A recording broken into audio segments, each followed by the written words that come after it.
Here's a quick tip using Chief Architect, how to create different styles of kitchens and changing your cabinets quickly.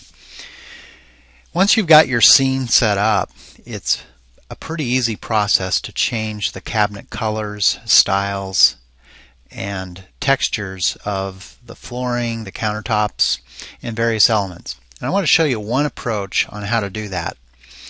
I've got a kitchen that we've created the renderings in different styles, and you can see that as I scroll through these we have dark options, light options, the different countertop colors, and it's a pretty easy process to do that. I'm going to show you a couple of quick tips to do that.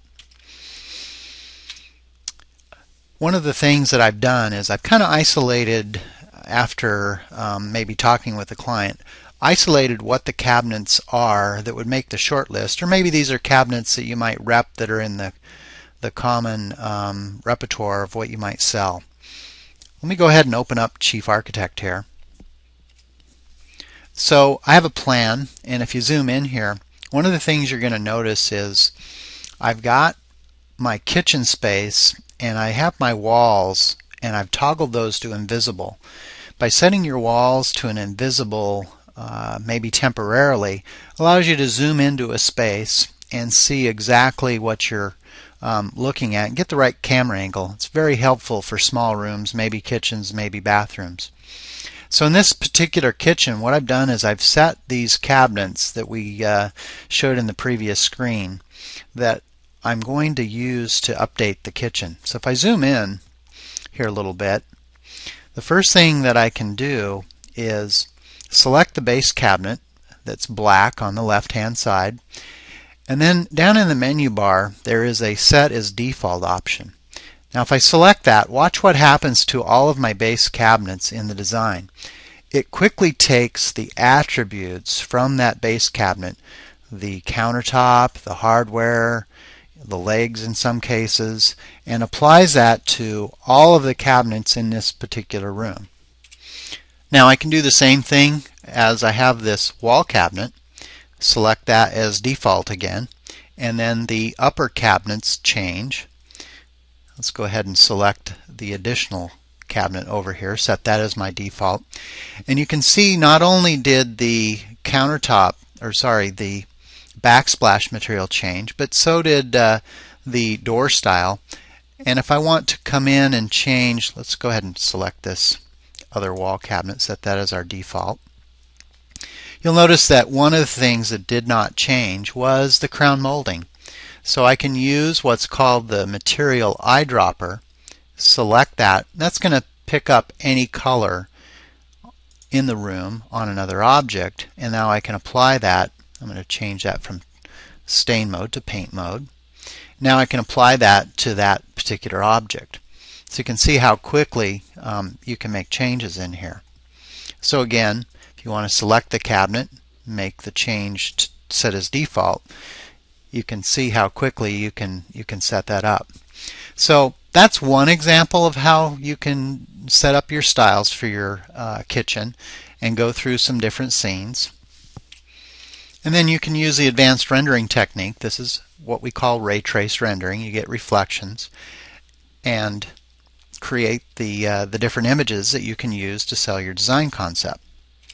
Remember, there are other rendering tools you can use. Sometimes you don't want to use realistic rendering, so you can select the different filters. Let's toggle back to the program here. And you can just toggle through these different filters. So if you want to use a non-realistic rendering technique, you can go through and use these different colors. Now, if those cabinet styles weren't quite what your client wanted, obviously I can double click on any one of these cabinets and go into the door and drawer style and browse through the library and make those changes. I can also browse into our catalog. Let's open up our manufacturer catalog and we'll select our first cabinet company, Aristocraft. And in the door styles we can come down here, choose the door style, and simply come over in the design and click on the element. I'll zoom in here so you can see what that looks like.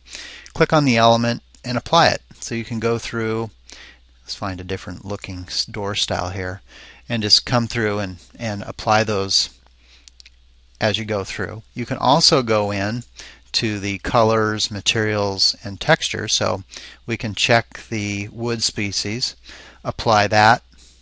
Let's go ahead and select maybe a maple.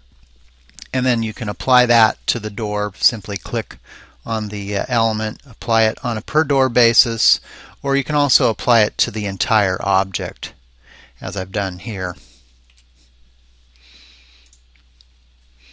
So you have flexibility to change on a per component basis or the entire box.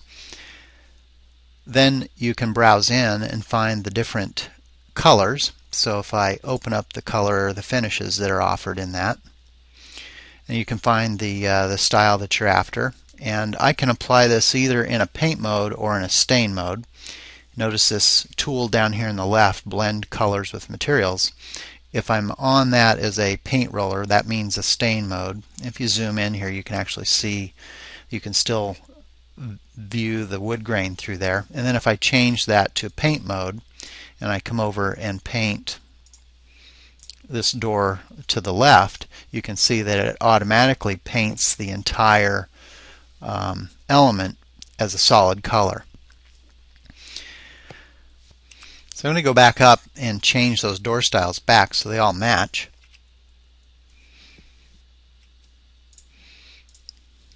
So just apply those to the rest of the wall cabinets.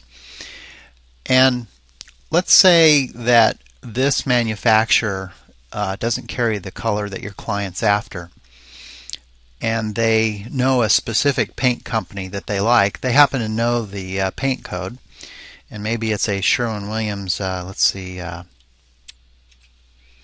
Sherwin-Williams 2829 happens to be the paint code. So we'll just search for that in our catalog here, and I can grab that color, and maybe using a full paint mode, I can now paint that for each of those objects, and I can do it again on a per object basis, or I can do it on a per room basis and go around and make those changes to all of the elements. And we'll go ahead. So now we've made that kitchen very specific to the design the client's after, and let's just swap out those base cabinets, set those as our default for that. Again, you can use the material eyedropper. If I want to grab the material off of the countertop, apply it onto this island that I have. It's very easy to make the changes, and use this to sell your jobs. If you're interested in learning more, visit our website at chiefarchitect.com. You can download a free trial. Also, the plan that I've been working in is a sample plan called the Modern Bungalow. You can download that and make changes to it, navigate through it, and learn more about our software.